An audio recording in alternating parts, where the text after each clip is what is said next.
watched the film on Sunday, just kind of what were your thoughts, takeaways? Yeah, a lot of learning experiences for sure on Sunday. Some good stuff, some stuff I need to clean up. Specifically, that end of half sticks out to me. We need to take points there. That's one thing. I took away from that. We need to take points at the end of half, but also some great flashes, some great things from the O-line up front, the receivers, the running backs, myself, and we need to build on it. What was it like today, getting all the reps in practice? It was great. It was a great opportunity. We prepared well today. We had a good practice, and we need to do it again tomorrow. It was really your first time, with your stars. Yeah, it was. It was different for sure. And it's just a part of the process. What can that do for you? I mean, obviously it was a fire drill last week, and down 21-0, thrown right in. What can those first team reps do for you today and perhaps tomorrow if that's continues to be the case? Yeah, I think just build a level of comfort and just continue to bank reps. Every rep I get this week is so valuable, and I'm going to take advantage of them. Got a long week to prepare, and like I said, just need to take advantage of these reps I'm getting. They're important. It looked when particularly that first series, it looked like I don't know what the miles per hour was on those first few passes, but it was probably a little bit more than you normally would in touch-wise.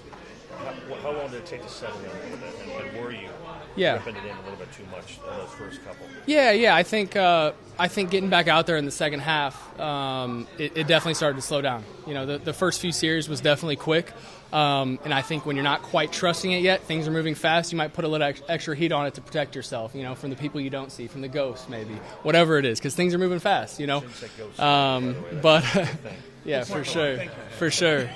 But yeah, in the second half, it definitely started to slow down. Started to see it better. You start Sunday, do you anticipate some nerves early on? I think that's a part of the game. I've been nervous before any football game I've ever played. I'm excited. It's important. This is everything I've ever done. So there's a level of importance there that it's going to create nerves. But whenever I jog out onto the field and take that first snap, it's gone. It's not there. You're focused because you have no other choice. You really don't. I know it's practice, but were you like that today? Did you have nerves, or did you go right in? I've done this so many times before. Not as many nerves today. Really, just a focus on the game plan and execution, and just going over a million things in my head and just trying to get it right. So not as many nerves today. Did you like the way you were seeing things as far as your progressions and your reads as a game went on? Yeah, I did. I thought I was able to settle in nicely, and like I said, in that second half, I was definitely seeing it well. It was slowing down for me, and I was able to get through my reads.